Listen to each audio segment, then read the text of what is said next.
Hi and welcome to my channel. My name is Rosica and this is the Midnight Reader. So today I thought we would explore books that would make good beach reads. So these are books that are going to be on my TBR this summer and maybe some of you might find them interesting. I picked out 9 books, which is of course a lovely even number, and we'll go through them in a minute. But first I needed to figure out what makes a good and compelling beach read. And because the rise of artificial intelligence is upon us, I asked Chat GPT.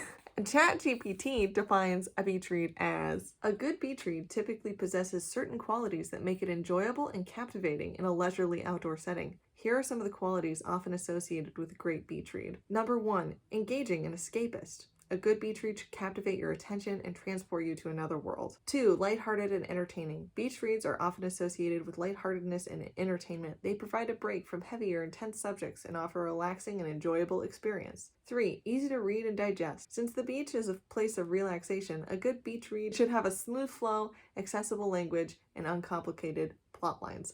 This doesn't necessarily mean the book has to lack depth or substance, but it should be effortless to read and allow you to easily lose yourself in the story without requiring too much mental exertion. While these are the top 3 qualities, it's important to note that preferences for beach reads can vary from person to person.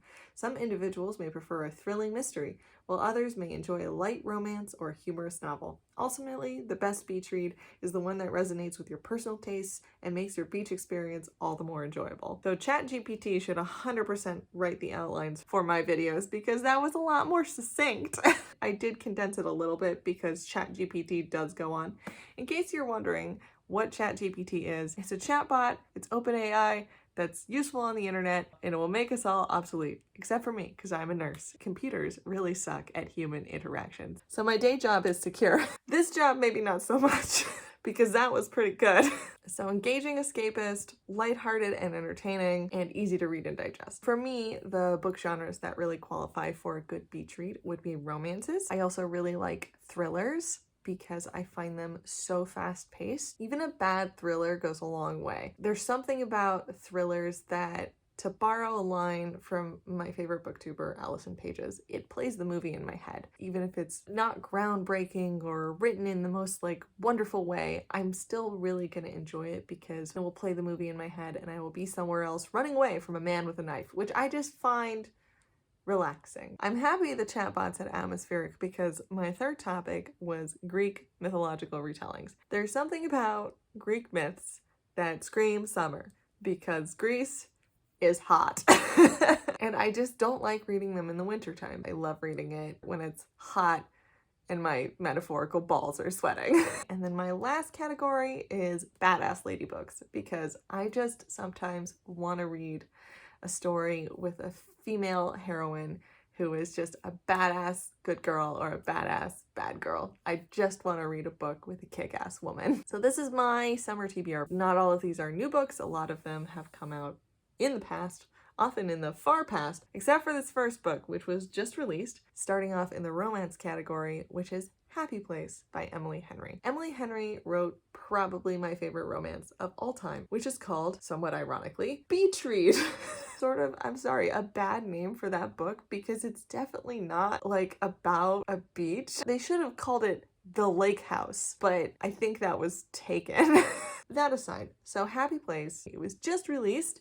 I am in line for it at the library, so hopefully I will get it when it's nice and warm. What does Goodreads say the synopsis is? We're relying heavily on computers today. Happy Place is about Harriet and Wynne, who have been the perfect couple since they met in college, except they broke up 6 months ago, and they didn't tell any of their friends. Apparently they and their friends have a yearly getaway at a cottage on the coast of Maine. They haven't told anyone that they're no longer together. They don't want to break their friends' hearts, so they play the part of happy couple. And perhaps playing the part of happy couple might help them realize why they were perfect together.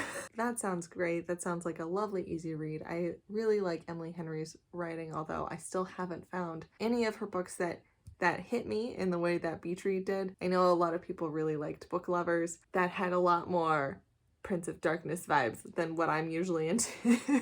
Next are 2 reads that I saw available at my library. I just want to read, based solely on the covers and the very light synopsis. It Happened One Summer by Tessa Bailey, Piper Bellinger is fashionable, influential, and her reputation as a wild child means the paparazzi are constantly on her heels. I do not relate. However, when too much champagne and an out-of-control rooftop party lands Piper in the slammer, her stepfather decides enough is enough. He cuts her off and sends Piper and her sister to learn some responsibility, running their late father's dive bar in Washington. And I think that's Washington State. And based on the cover, he's wearing a lobster man's hat and cute boots, and I think I will be into this rugged outdoorsman. Third, I have Hotel Nantucket by Elin Hilderbrand. This is solely because I read a book in the last 3 months called The Beach House by Jane Green. I still think that's a bad name for that book too. It should have been titled Everyone in Connecticut Has an Affair. And it was so stupid and it was so easy to read. And at the time I was like very, very pregnant, and then my child was just born, and I just needed something that was just nothing. Like, it was just popcorn to listen to. After a tragic fire in 1922 that killed 19-year-old chambermaid Grace Hadley, the Hotel Nantucket descended from a Gilded Age gem to a mediocre budget-friendly lodge. That doesn't sound like Nantucket. To inevitably an abandoned eyesore, again, not Nantucket, until it's purchased and renovated top to bottom by London billionaire, that's Nantucket, Xavier Darling. Xavier hires Nantucket sweetheart Lisbeth Keaton as his general manager, and Lisbeth in turn pulls together a charismatic, if inexperienced, staff who shared the vision of turning the fate of the hotel around. So this reminded me not only of The Beach House, but it also really reminded me of a Danish soap opera that I enjoy called Seaside Hotel. It's like the Baden Hotel in Danish. You have to watch it with subtitles because it's not dubbed. And it's set in like the 1920s and 1930s Denmark, and this little like McFancy hotel on the beaches there. And you have the fun upstairs, downstairs drama and romances. I think I just like that as a genre. I think that I can appreciate that maybe it's kind of junk, but also I like reading it. And sometimes you should just read the things that you enjoy reading, even if they are not going to win literature awards or other people don't enjoy them as much as you do. So I'm gonna try to read that this summer because I think it sounds pretty fun. Next up, we have thrillers and mysteries. I want to read this new novel by Taylor Adams called The Last Word. Taylor Adams wrote one of my favorite thrillers. It's called No Exit, which is kind of a booktube darling. I really enjoyed that book, and I haven't read anything else by him. I'd like to. Also, the premise of this sounds sort of hysterical, and I think it's made to be clickbait for BookTube and Bookstagram. After posting a negative book review, a woman living in a remote location begins to wonder if the author is a little touchy or very, very dangerous. Soon after, disturbing incidents start to occur at night. To Emma, this can't be just a coincidence. It was strange enough for this author to bicker with her online about a lousy review. Could he be stalking her too?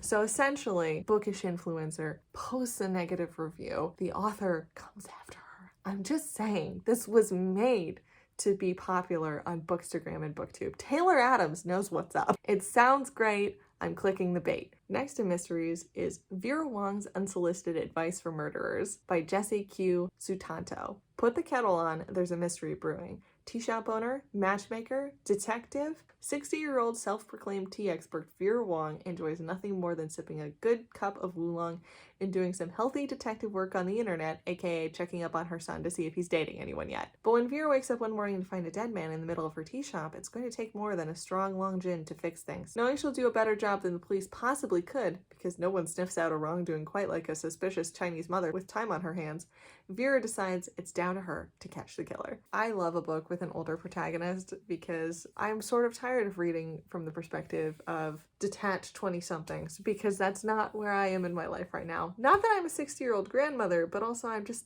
sort of, I want to read about someone who's not like, who am I? I want to read about someone who's like, I know who I am. I go to bed at 7 p.m. and I like this tea and I'm going to solve a murder, damn it. Because I'm definitely more qualified than that baby police officer who I remember wearing Pampers in my tea shop. I also love that it seems to be a non-white protagonist, which is usually quite hard to find in cozy mysteries, so I'm looking forward to that. So those are my two like mystery thrillers, and then I have a couple of Greek books that I'm hoping to get through. First is Heroes by Stephen Fry. I read Mythos by him probably 2 years ago and loved it. So he sort of takes the myths and he interprets them in ways that are both insightful, educational, and humorous. If you are someone who doesn't really get the whole like Greek mythological retelling thing because you just haven't read many of the Greek myths, these books are kind of a great place to start because they're really just the myths, just told in a way that's not dry.